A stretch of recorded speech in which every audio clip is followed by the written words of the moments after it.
Folks, I'd like to demonstrate to you exactly what kind of propaganda CNBC is publishing concerning the Maine senator race. This headline, "Maine might boot Senator Susan Collins, it could hurt the state's wallet for years," is absolutely unsupported in the very article it purports to be about. The article, written by Garrett, claims that Susan Collins has secured $1.5 billion for Maine, but the number comes directly from Susan Collins' office. There is no attempt at independent corroboration. There's no real breakdown except for, hold on.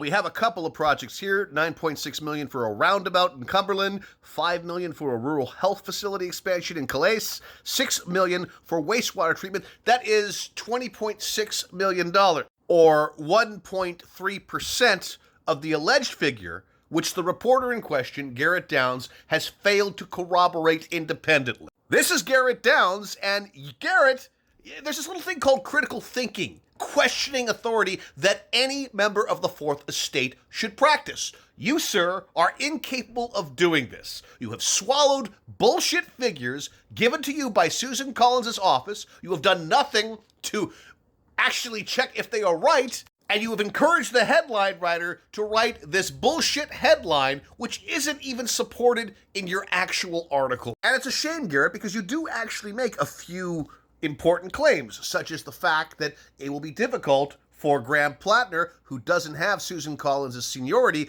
to secure committee positions. You're absolutely right there. But you are absolutely wrong with this horseshit, okay? When journalists and reporters fall down at performing the basic duties of reporting, which means that if you have a figure from an official source, maybe it might not be trustworthy, which means that if you present a thesis, it has to be supported by the evidence objectively. Like if I were to tell you that Garrett Downs, this young fellow, this moron who wrote the piece, probably uses $600 a month in hair gel, well, I would need an actual source. I couldn't just say that, even though this picture is pretty convincing. This is a guy who uses a lot of motherfucking hair gel. But if I'm reporting on Garrett Downs' use of hair gel, it better be fucking accurate. I better have receipts. And while Garrett may have a lot of hair, he doesn't really have the receipts, does he?